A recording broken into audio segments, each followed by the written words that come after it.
In the early 1990s, Busch Gardens contacted newcomer manufacturer Bolliger & Mabillard for a new roller coaster.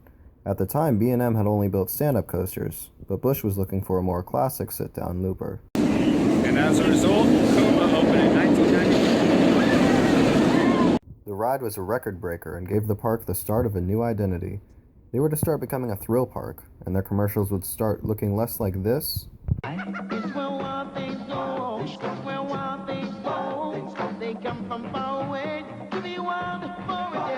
and more like this.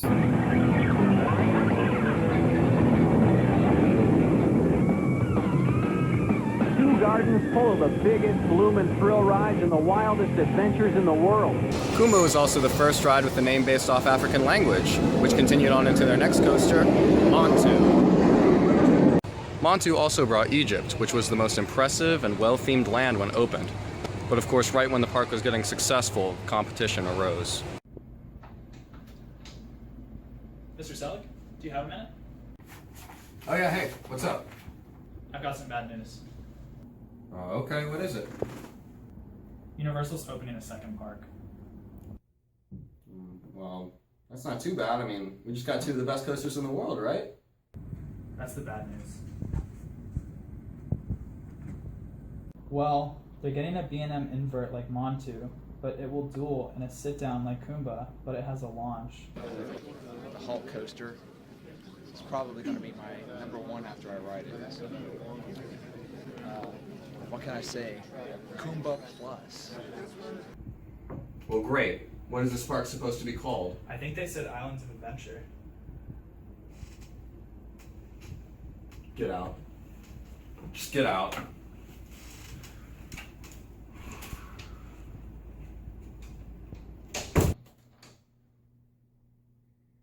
Mr. Selig, I have some bad news.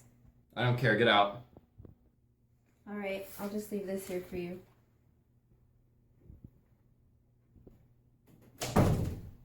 While before Busch Gardens could say they offered something unique to other parks in the state, now they had to compete with parks that were designed specifically to knock them out of the public eye.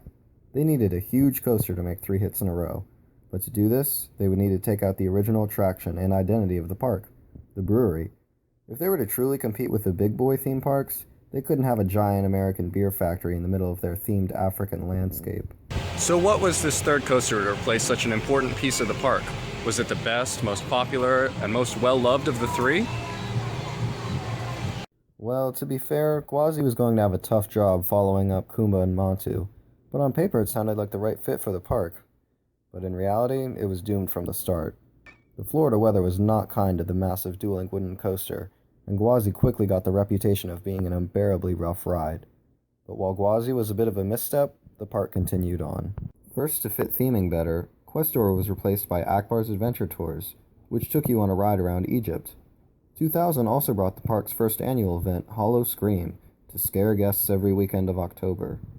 But the next addition to the park was possibly the most ambitious ride to date after the African Queen boat ride, and was another direct answer to a Disney attraction. Rhino Rally was a retaliation to Kilimanjaro Safaris, but took the safari ride concept to another level. While the original Kilimanjaro Safaris had a very detailed story, it wasn't the most thrilling ride. Busch Gardens had the big thrilling rides already, and the kiddie area of Land of the Dragons, but no real in-between rides for the family. Rhino Rally fit that gap perfectly, having the animals for the kids, the breakaway raft for the thrills, and really proved what the park could do. With this success, they continued on to make great new competitive attractions. First in Timbuktu, the Crazy Camel was replaced by the Wild Mouse Cheetah Chase, and the Dolphin Theater was transformed to make way for R.L. Stein's Haunted Lighthouse 4D. But the big real show coming to the park was Katanga, a big Broadway-style show in the Moroccan Palace Theater that, for the first time, was actually about African culture and mythology. With hit after hit, their next ride was to be a roller coaster, and their tallest and most intimidating one yet. Working with B&M again, SheiKra opened as America's first dive coaster. That was a smash success. But with all these new additions and the park starting to become more modern, it was time for the original coaster, Python, to close in 2006.